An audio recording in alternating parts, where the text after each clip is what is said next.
Arti Tobin, welcome to Digital Farm TV. You're heading up the Science Research Unit in the CSIRO.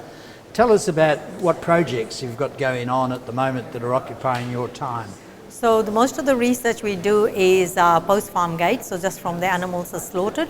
So we look at meat quality attributes such as meat color, meat tenderness, shelf life. Then once the primal cuts have been taken off the animal, you have a lot of manufacturing grade meat left. So we also look at how we can value add to manufacturing grade meat as well, developing products for the more health conscious consumers. They want low salt, low fat meat products for the aged care market. So we look at the whole sort of gamut of whole tissue products all the way to processed products as well. Very good. And you work primarily, as I understand it, in beef, lamb and pork. Yes. What are the trends out there from consumers' point of view in terms of colour? Why is colour important?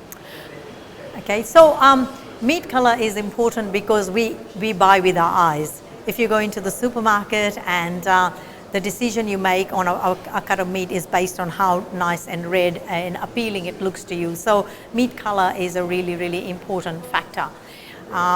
So what we have found is how the animal's been treated pre-slaughter, how the animal's been when it's been slaughtered, and how the animal's been treated while it is going through the chill phase, and how it's going into Riga, all has an impact on meat color. So all that has to be controlled. Not just meat color, it also has an impact on tenderness as well. Very good. And shelf life on the supermarket shelves. Your research, as I understand it, has contributed to a regime where instead of taking 3 or 4 days of shelf life, cuts of meat can last 13, 14 days. Tell us about that. Okay, so it just depends on the different packaging system people use. So in your normal supermarket where the meat's just been overwrapped, that could give anywhere between 2 to 3 days.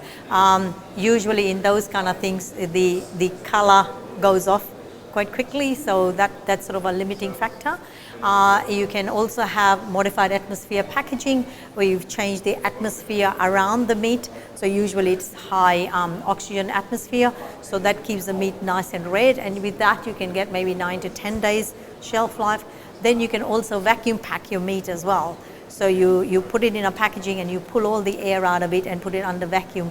And that depends on how you store it. If you leave it at really low temperatures, and we've done research, if you leave it at say -1 degree, you can get up to 20 weeks shelf life in vacuum storage as well. So it just depends on the packaging system and the temperature at which you hold it. So can you give us an insight into how you commercialise your research and your new techniques and technologies that you develop?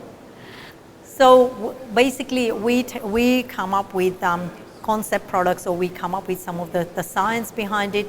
Then we usually, while we're doing the science, we would try and get meat companies on board with us, and then hopefully they're interested in what we've done and they see the benefit of that, and we try and commercialize it. It is difficult though to get research commercialized because you do need a company to come on board.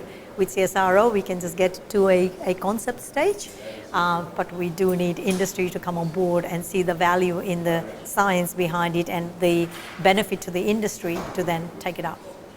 So in the consumer fast-moving goods area, there must be a lot of supermarkets very keen on your research, I would imagine, because it's critical to their relationship with the consumer. Yes, it is, but we haven't been doing much research directly with the supermarkets as such. We tend to do a lot more work with the processors. However, we have done research so we looked at low salt products. So looking at what today's consumers want. So we've used high pressure as a technology to create low salt sausage top products.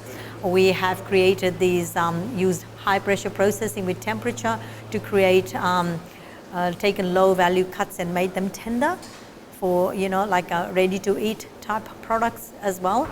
We've also developed products for the aged care market, so where the elderly that can't chew the meat, we've done these restructured products out of the your manufacturing grade meat once the steak cuts have been taken off. So we've done all of these kind of research, but we still need to get companies on board to commercialize them. These are a lot of concept stuff for us still.